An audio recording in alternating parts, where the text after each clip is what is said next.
last few years now. We know that there has been very little that we've been able to do in terms of research into the socioeconomic burden to quantify the kind of costs that we see women and their families encounter each and every day. So the opportunity and really want to highlight the strengths, the involvement of the World Health Organization, the fact that this is a recreation of a study that has been well accepted in other tumour streams and other diseases really speaks to the importance of this data that we'll hear about today. There will be an opportunity for questions at the end of Mika's presentation. Very happy for people to pop those into the chat and I can field them to Mikas, or equally happy for you to pop up your hand to ask him specific questions about his presentation and the data.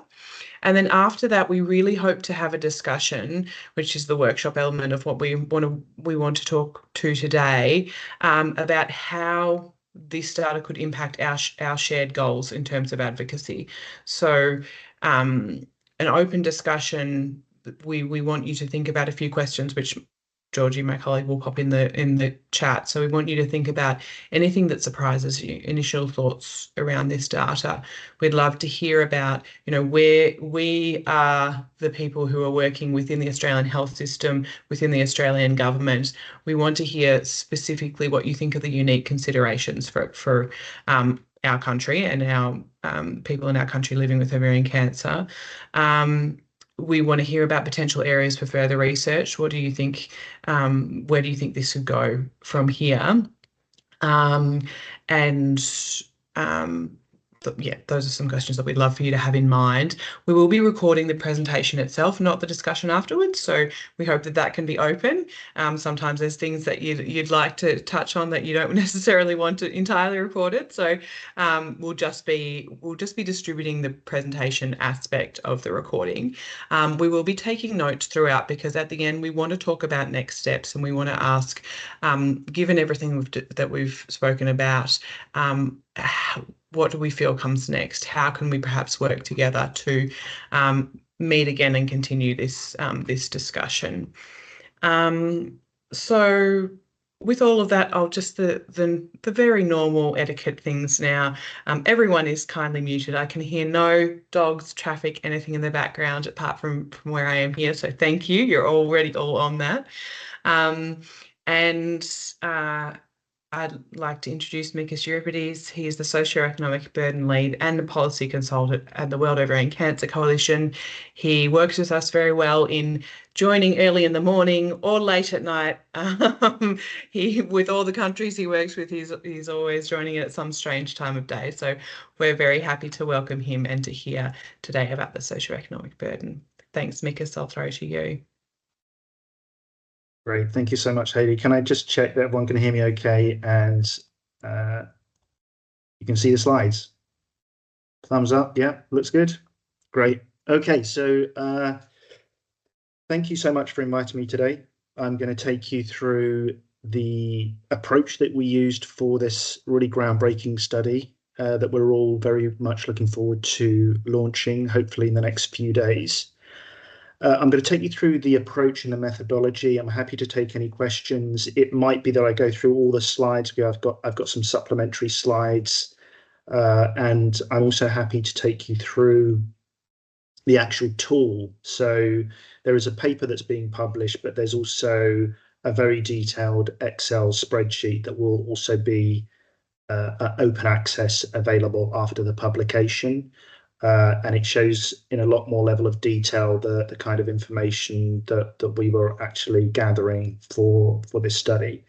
So if I'll just give you a little bit of background about my experience as well. So I've been working in the health sector for about 20 years, predominantly in the cancer space. I worked with Target Ovarian Cancer, the UK ovarian cancer charity, about 10 years ago. I've been working with the coalition for about 3 years on a consultancy basis, advising on sort of policy and other matters. So if I just start. Okay, so this is essentially the breakdown of the presentation. So I've got a bit of background and context, got the approach and methodology, the data sources, both global and those ones based coming from Australia. We'll look at briefly the global results. I think it's important to have a look at what the overall picture is. We will then look at specifically the results from Australia. We'll be able to compare it with other high income countries. I've got a slide on the limitations of the study and also some key messages. So these are the messages that we're going to be using again at a global level. As a global organization, that's where our focus will be. And then, like I said, I've got some supplementary slides, additional slides that takes you into some of the detail around the approach that we took. So very briefly, just about the coalition. We've been established since 2016. We're a non-profit based in Canada, or registered in Canada. And we're the only global organisation that's focused on ovarian cancer, and we work closely with over 200 partner organisations across the world. A lot of our work is in low middle income countries, but there are an awful lot of outputs that we have working in high income settings, and also that's kind of reflected on our board. Previous chief executive of your organisation is Jane, is still on our board, and kind of their input is extremely valuable in terms of the strategic direction of the organisation. And essentially, our vision is where we want a world where everyone living with or at risk of ovarian cancer has the best chance of survival and the best quality of life wherever they live. Okay, in terms of the actual burden, so the socioeconomic burden, you'll often see me referring to it as the SEB, so that's the socioeconomic burden. And what we were trying to do here is we wanted to think about what our advocacy partners wanted in terms of what are the things that they thought was important when they engage with policymakers in their own country. And that was our kind of starting point. We also wanted to fill an evidence gap here. So we know that there really is a lack of data, health economic data specifically, cost of illness studies, specifically looking at ovarian cancer. So we had that dual approach. We wanted to fill that gap and also provide something for our advocacy organisations in their everyday engagement with policymakers. And we thought we'd really go all in, if you like. We wanted to look at that whole societal impact. So the patient perspective, what the impact is when it comes to healthcare systems, what the impact is on the economy more broadly, but also on the informal caregiving aspect. So all those individuals, typically family members, who devote huge amounts of time to looking after their ill women, their friends, families, mothers, grandmothers, whoever they may be. So we wanted to really have that full societal impact captured. In terms of who we were working with, so RTI International is a non-profit agency based in the US. They also have an office, I think, in Manchester in the UK.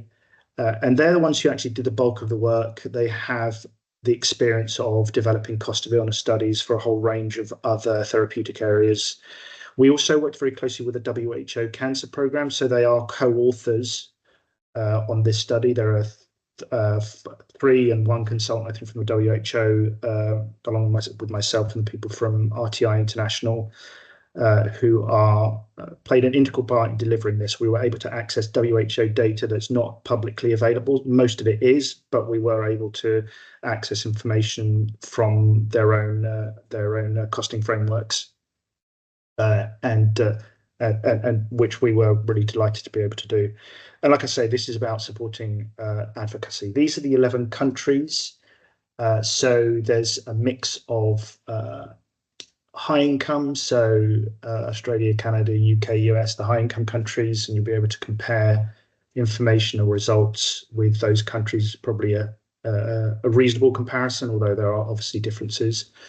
And then we have upper middle income countries, low middle income countries, and we have the one low income country, which is Malawi. So we have that income levels, all those income levels covered, but also a wide geographic spread.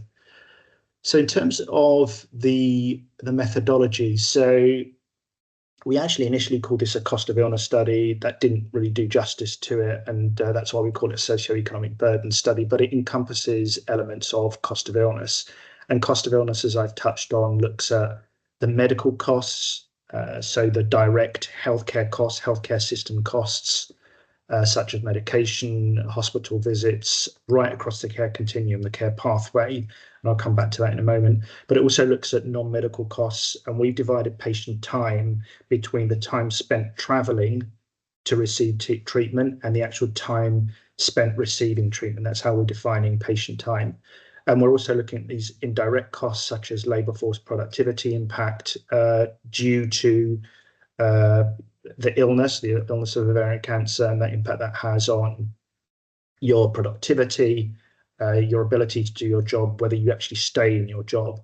And then, as I mentioned, the informal caregiving aspect, that very important, often ignored aspect that is societal impact that has. And the way we're kind of measuring this in terms of monetizing it, ultimately, we're using this value of a statistical life year, which Australia and the US are the two countries that already use this approach. There's a link to the Office of Impact Analysis, which I've got on a later slide, where that gives you a note in terms of what that VSLY approach. But essentially, it's an approach which assesses or uses individuals' willingness to pay for small changes in mortality risk, and assesses how much societal value is gained in each life. And as I say, kind of there's a note that and a link to where you can look at that in a little bit more detail if you like. So looking at the data sources, starting from global, I should say that we have 11 countries, yes, but this isn't like 11 individual socioeconomic burden studies. That would have been extremely time consuming and also far beyond our budget and also the time taken. So there are certain proxies, if you like, that are used across all the 11 countries, the care continuum being one of them, which I'll touch on in a moment. But essentially, we have, as far as we can, use data from country level sources. So there is an element here of where it's possible, we can use that information from the literature search that we put together. So essentially, what we are doing here is we're really starting from looking at what existing papers were out there in terms of published studies. The team at RTI put together a set of parameters to ensure that when they were doing the search using databases like PubMed, Embase, and others, that they were really kind of meeting the needs of what we were trying to do. So studies that perhaps were covering the countries, if not covering the countries, studies that could be utilised in an effective way during the development of the costing framework. But we're doing a literature search here, but we are using also primary data sources. So you can see some of them there. That principally among those are the WHO Cancer Programme information that they are providing from the team there. So in terms of healthcare costs specifically, the care continuum and the care pathway that we're using is from the US. So the NCCN guidelines for ovarian cancer in 2023. That's our starting point when we're assessing costs. And at each point along that care continuum, that's where we're assessing the cost, the inputs of individuals in terms of healthcare professionals, non-healthcare professionals, and so on and so forth. That's our base, if you like, when we're looking at healthcare costs. In terms of the epidemiological data, so we're using information from IARC, so that's the WHO's Globocan database. So they updated the information. They update the information in terms of mortality rates and incidence for all cancers every 2 years, and they updated that about a year ago, actually. Now, when we started the study, we were using the previous data. We had to kind of update it, which I think is the right thing to do a couple of months into the study. But that I would encourage you to kind of go out and have a look at that. It allows you to look at what the projections are for ovarian cancer going forward in terms of incidence and mortality. You can look at it at a country level, you can look at it at a regional level, you can look at it by income groups and so on and so forth. It's a very useful database, which again, I'm happy to provide a link to after. But that provides all the relevant data in terms of the type of ovarian cancer by stage, and so on and so forth. We also used studies like the Concord 2 study, which included Australia as one of the studies that looks at survival rates for ovarian cancer. I've mentioned the WHO Cancer Programme, specifically their choice database. So the choice database is, again, publicly available, very interesting source of information that provides country level data for all sorts of kind of level of granularity here. So we're talking about the right down to the kind of hourly rates of individuals, healthcare professionals, non-healthcare professionals, and they gather information from national databases. So they, when they're updating their systems, they put out a call to the contacts in all the countries globally through the WHO offices that they have. They look at the published literature and they update all those all the inputs in terms of things like hourly wage rates, the cost of various healthcare interventions, if it's a blood biomarker test, a CA-125 test, the cost of that, if it's the cost of an MRI scan or an X-ray machine, they plug that into their database and update that on a regular basis, working with country colleagues. The economic parameters, such as the GDP per capita, that's taken from the World Bank, but again, it's from a global source, but it's from the World Bank, who have contacts at a national level in terms of making sure that information is up to date. Similarly, the International Labour Organization, that has employment rates, average earnings, minimum wage rates, which is very important when we're monetizing all of this, and I'll let you know which ones we're using when we get to the information. The UN Population Division is also very important, because what we're doing with this study is we're placing a value, the mortality losses, the value of women's lives lost in the future. So the women who have died in the study year, how long would they have lived, and what would they have contributed to society? Where's that cost? That cost isn't really assessed, it isn't appreciated. So that's very important, because the UN have these tables which essentially make an estimate of how long they think women will live in the future on a country level basis. So that's very important in terms of, again, that mortality calculation. When it comes to drug prices, again, the WHO has information on their site, but we supplemented that with a couple of online databases like drug database, drugs.com. Obviously, some of the pricing in terms of particularly the newer treatments, the PARP inhibitors, for example, maintenance therapy, those are commercially confidential prices that they provide for health services across the world, no doubt in Australia. So we weren't able to access that, but the information that WHO provide and also these websites are pretty reliable in terms of their use and how they're used by public policymakers. Just really briefly, don't concentrate too much on the figures here, but this is just an example of the information that you can find on from that choice database, the WHO choice database. You can see the kind of country level information they have in terms of what it costs, for example, what they call is the hotel cost, in terms of what somebody's staying in a hotel in a hospital overnight, the different type of hospital.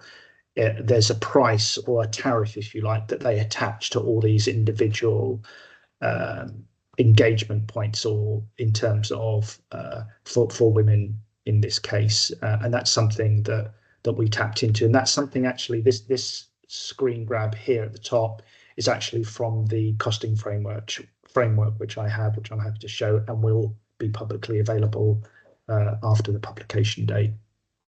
So in terms specifically of the data sources that we're using in Australia. So I've already mentioned that the WHO, the World Bank, the International Labour Organization, they're global databases, but they are harnessing data from individual countries, including Australia. So you have a level there already of national level data, which is very important.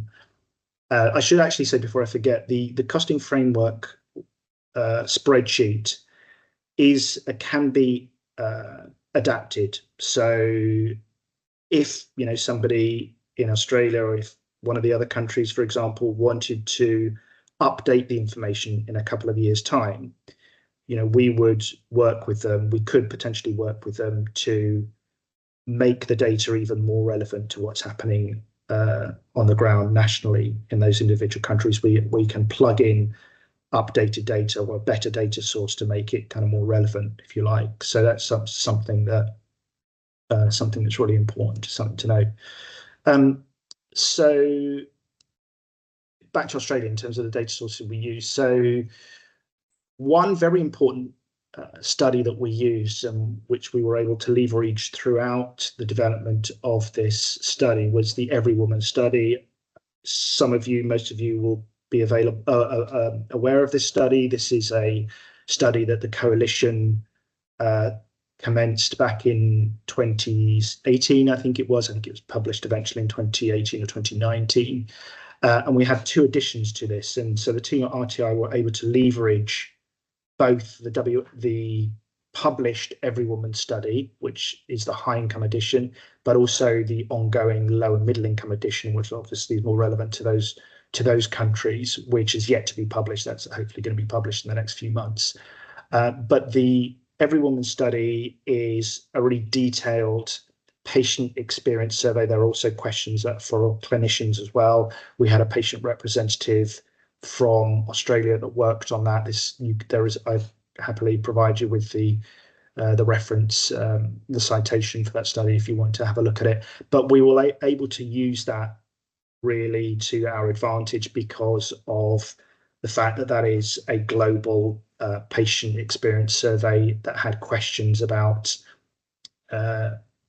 women's experience with healthcare services, the impact it has on their financial circumstances, whether they were accessing services such as genetic testing, and so on and so forth. So we could use that. That was extremely valuable throughout the development of this study.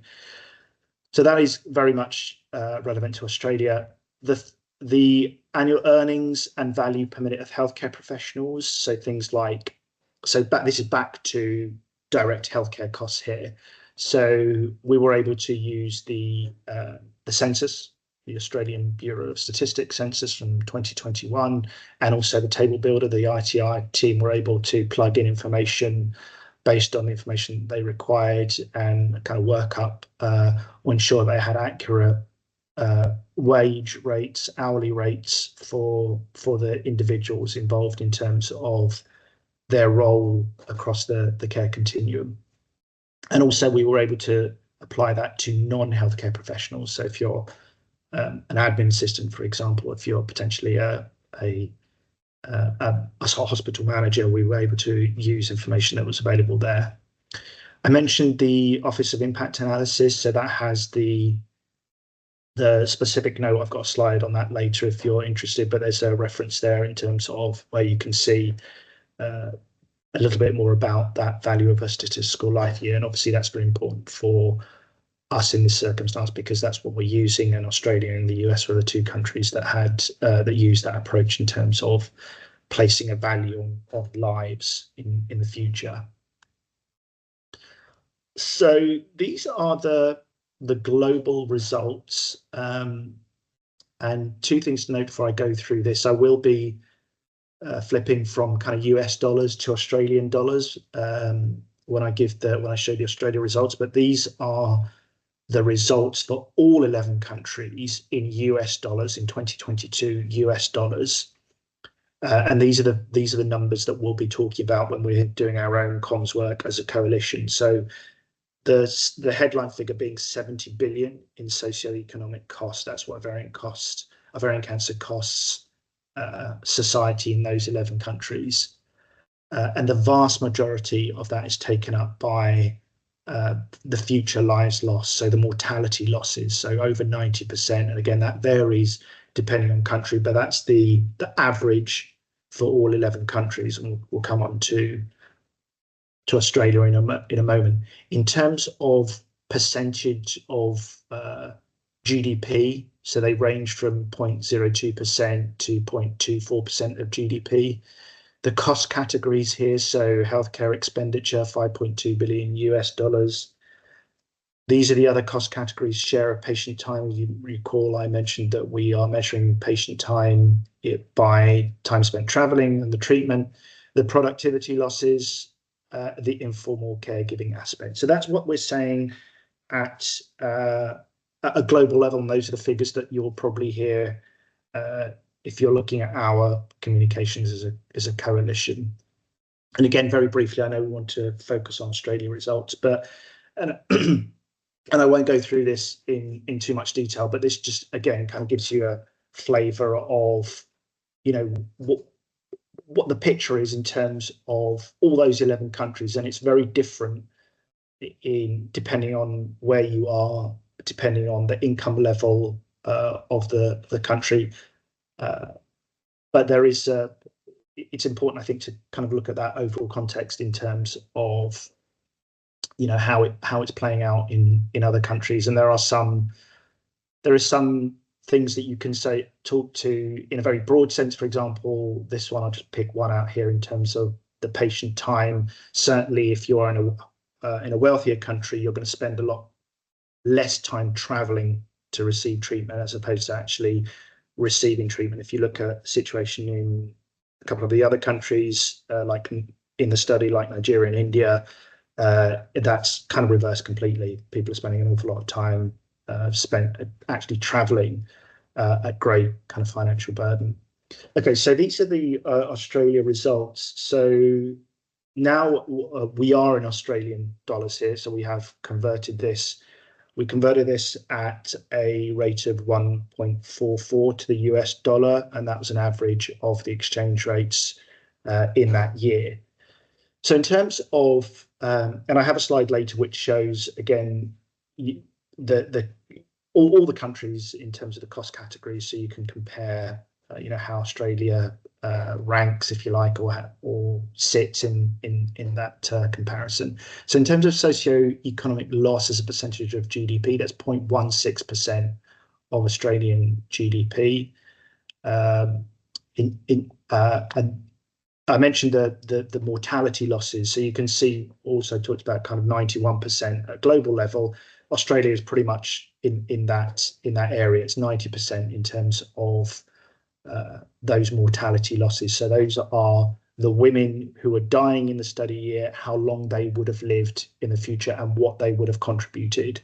So that mortality loss is 90%, 3.4 billion Australian dollars in the overall Australian dollar figure of 3.8 billion. The healthcare expenditure, and I've got another slide in a moment, so I'll just talk in very sort of top line terms, and we can look at this in a bit more detail on the following slide. So these are the different categories I mentioned. So healthcare expenditure, the expenditure in the healthcare services, that amounts to 271 million Australian dollars.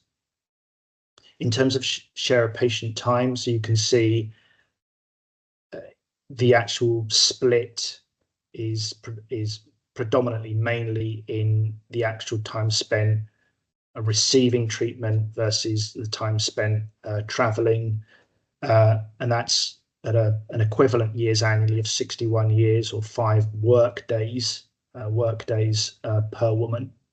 In terms of labour productivity losses, so absenteeism, presenteeism. So if I think I have a build here actually. Here we go. Yeah, sorry. So years of lives lost. So considering the projected years women would have lived had ovarian cancer not taken their lives prematurely. In terms of labour productivity costs, so absenteeism. So this is essentially being absent from work on account of your your illness, your ovarian cancer.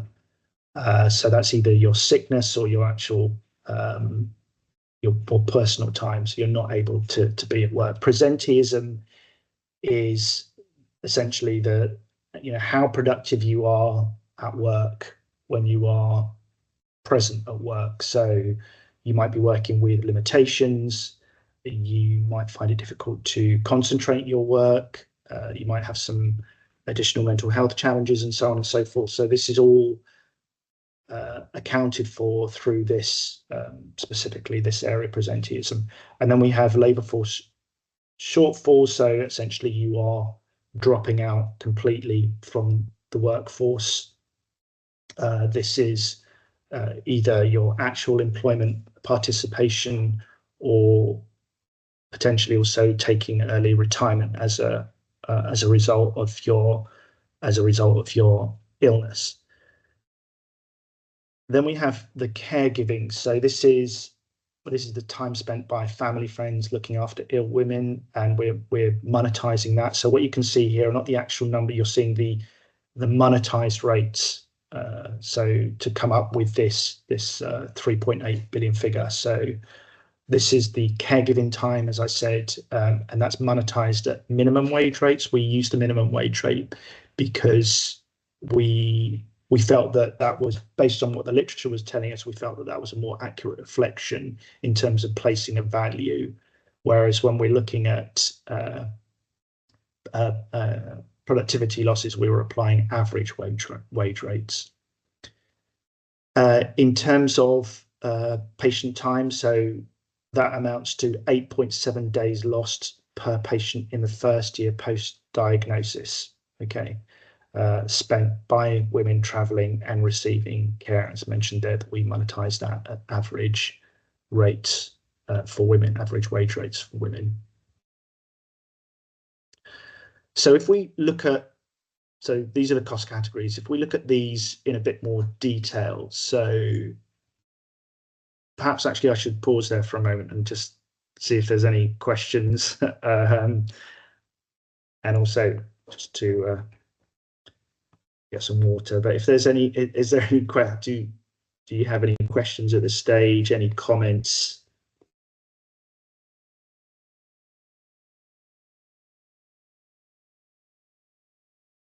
Georgie, shall I look at the questions that people are putting up? And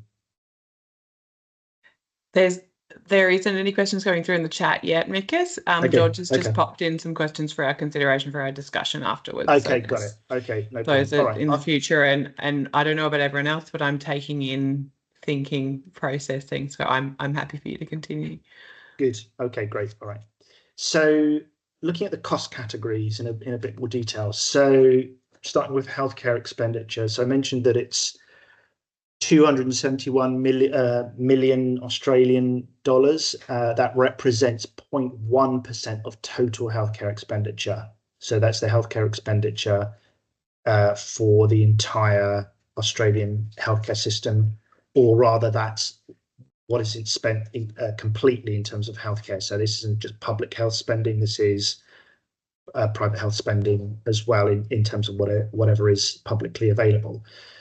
How does that break down? So it breaks down 68%. So this is something that kind of, certainly when we've been having internal discussions with some of the people that were involved in the study, this kind of figure, this quite high figure of maintenance therapy, representing over two thirds of the total healthcare expenditure. That's certainly something that has provoked a lot of discussion internally.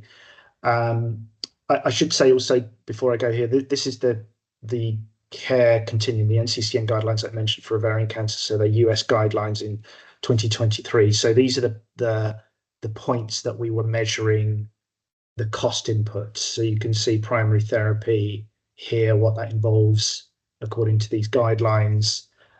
Maintenance therapy, you've got surveillance, monitoring there, genetic testing, diagnosis, but diagnosis, you've got the primary treatment and so on and so forth. So that's all across that entire pathway.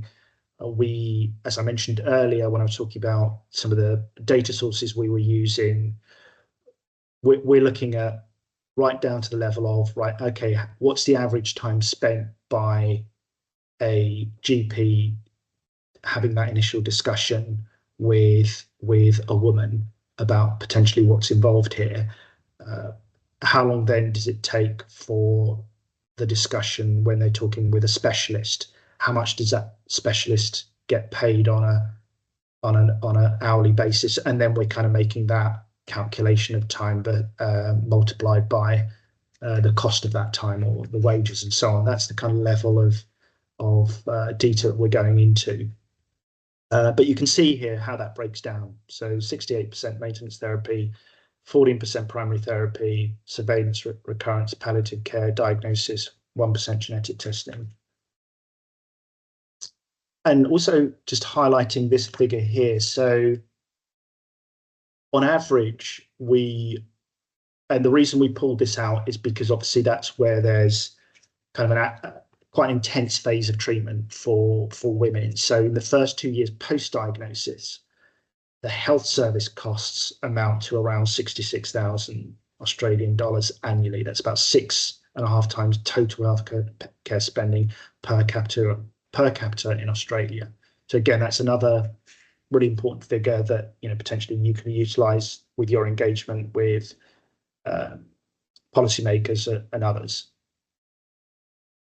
So looking at another cost category, so this is informal caregiving. So you recall that this is all those individuals, typically family members, friends,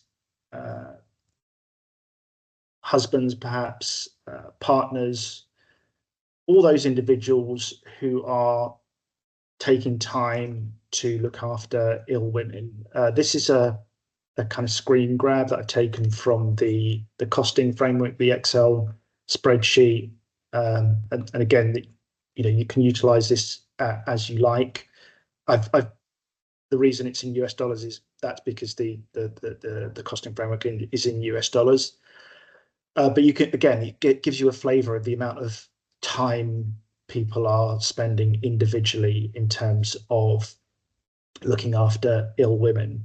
This figure here is from the Every Woman study, which I mentioned at the beginning, which is the study that we were able to leverage to our advantage in terms of getting accurate data, and which included this high income edition, which included Australia. And that gave us a figure of 56% of all ovarian cancer patients received practical support from family, friends, and other social networks. So again, that's something that you can leverage. But what are we including in terms of informal caregiving? So we're looking at things like feeding, dressing, hygiene requirements, and so on and so forth. We're also including aspects of financial management, so shopping, cooking, cleaning, making sure individuals are getting the right medication, and then other nursing tasks provided by caregivers in a non-professional capacity. So that, again, those are the things that we're considering. Now, there are things that we haven't included, and again, there was a practical consideration that we had to take on board, but I'll touch on that briefly. And I should say, actually, all these figures are very likely an underestimate because there are things that we have failed to include for reasons of practicality. So, and again, kind of looking at this in a little bit more detail. So in terms of the actual, it gives you a sense of the time, the support needed, the devotion that individuals are providing for women in terms of unpaid caregiving here. And informal caregiving, certainly, I can speak from experience in terms of the UK. It's certainly something that has gained in importance. It's certainly something that policymakers are recognising as important because of the economic impact that it's having. So that might be a similar story in Australia. But you can see here in terms of the time actually involved here. So 7 hours per week through the pre-treatment phase, 39 hours throughout the active treatment. So that would typically be in the first couple of years, 17 hours during the maintenance monitoring phase, and 77 hours during the palliative care phase. So you can kind of see here the time commitment of individuals looking after women here. And here I just mentioned a couple of things here about our ability to leverage the Every Woman study. So moving on to the next cost categories. So this is employment. So first thing to note about the impact on employment aspect is that when we were doing our literature searches, there was very little when it came to the impact on employment for people living or people who have survived cancer, much less specifically on ovarian cancer. So actually the figures that you see here, and this is where it's very important, is actually helping us in our next phase of work with the WHO, is that this is actually looking at all cancers, right? We have essentially applied the numbers involved using figures for ovarian cancer, but actually the methodology you can apply for all cancers. And when we talk about people living with ovarian cancer, that's typically people who are in the first two years of their diagnosis, and when we talk about cancer survivors, we're typically saying those are women who have survived after 5 years in terms of some of the terminology that we're using. And you can see here, so I mentioned earlier about absenteeism, so being absent from work on account of your ovarian cancer. So you can see that this is the excess days of absenteeism per year, okay? And this is excess days above the average. That's important to note. So this isn't 20 days, this is 20 days above the average for a worker in Australia in terms of being absent from their work. And that's for people living with cancer, living with ovarian cancer. And then you've got survivors, again, excess days, presenteeism, so being at work and being less productive, perhaps, being unable to concentrate on your work and so on. You've got labour force exit in year 1, 9%, and so on and so forth. Labour force exit after 8 years, so 3.5% of women kind of leaving the workplace. And again, kind of just a note here to underscore what I said earlier, we're applying average wage rates when we're monetizing these numbers. And then the mortality losses, again, this is taken from the costing framework that we have. So and that comes from the WHO, the IARC figures that I mentioned on the Cancer Today website, which updates the figures every couple of years. So these figures are from the latest figures we have from 2022. So these are a number of deaths caused annually by ovarian cancer in Australia. You can see the age spread there. This is the figure that I mentioned earlier in terms of the cumulative lives lost, the mortality losses, and that's the US dollar figure in terms of using the value of statistical life year measure.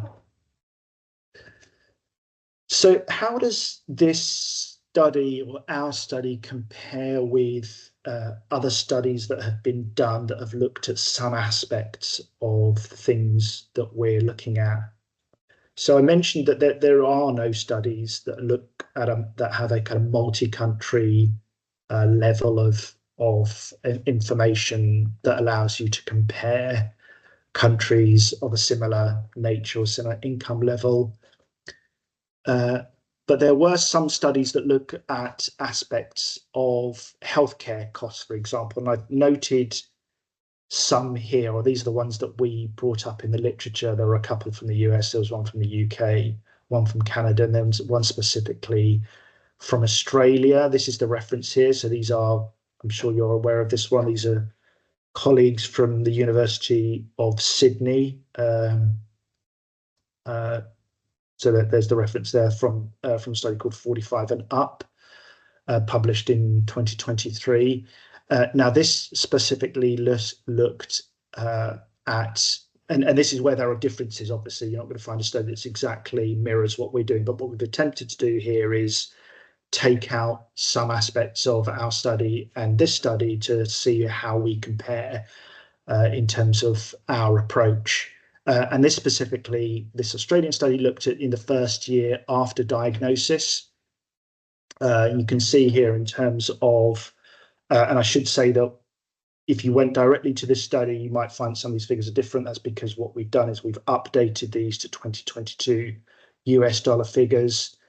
And we've made we've kind of referenced where there are differences between our approach and what this study looked at. The other thing that we did is we removed things like PARP inhibitors in some of the studies because they weren't available during the period. You can see here that, or not as widely available. So you can see for Australia, they were looking at this period here, 2006 to 2013.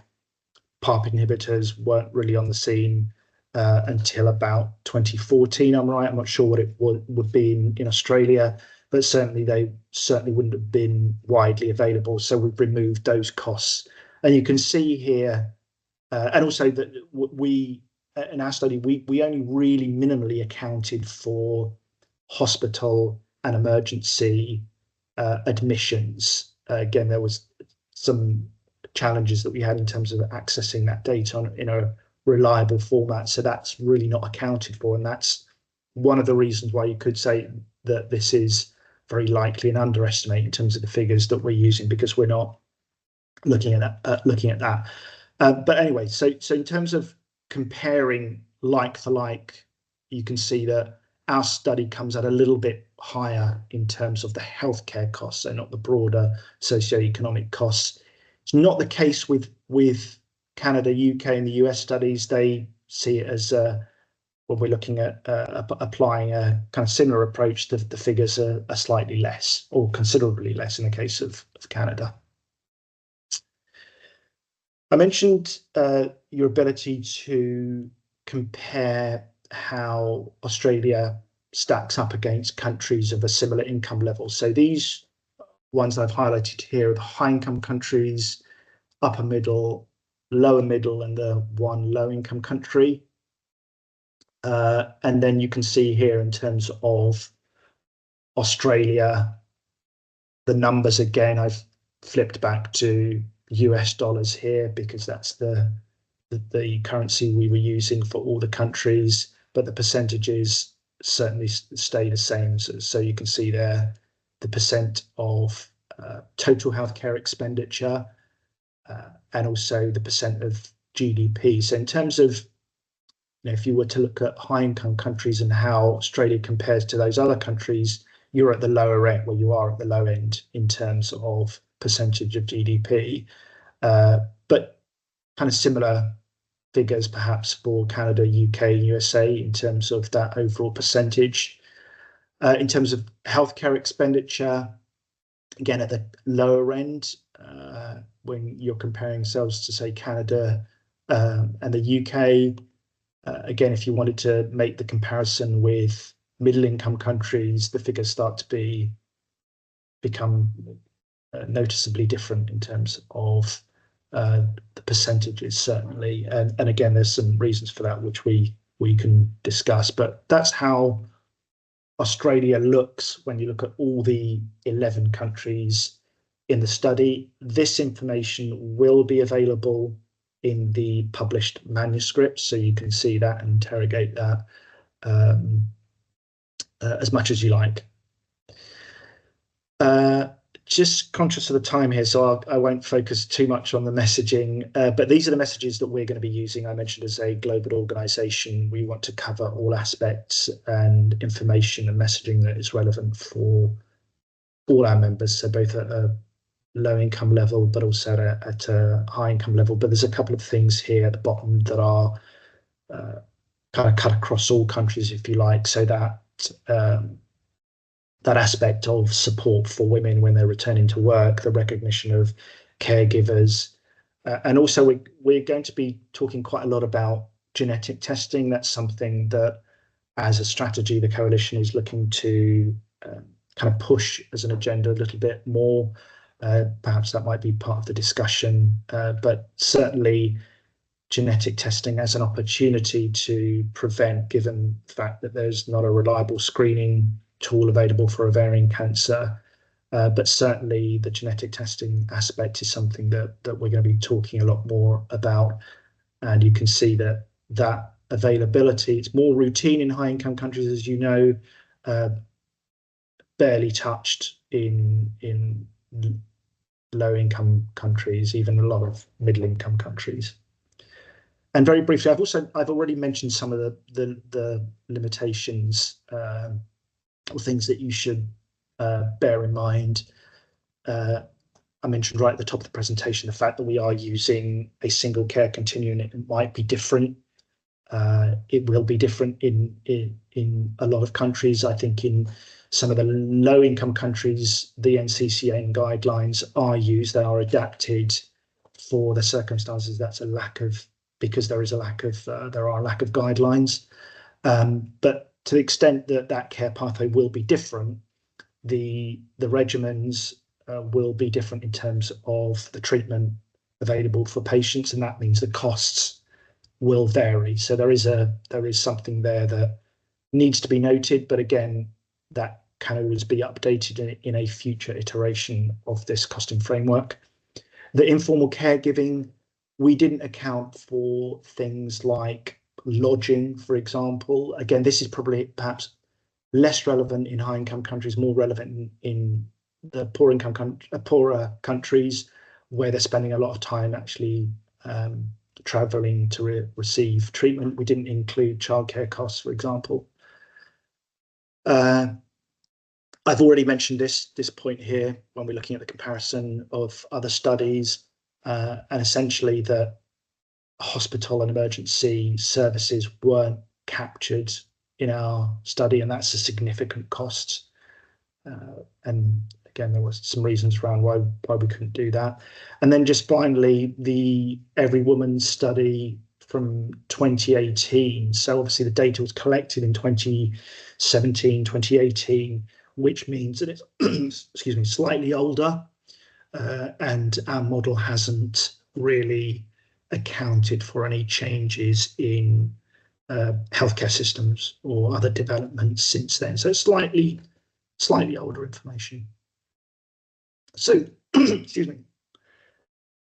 These are, so maybe I should stop there, because these additional slides are essentially kind of addenda. There's some notes here about the value of a statistical life year, which is taken from the Office of Impact Analysis. This is the care pathway.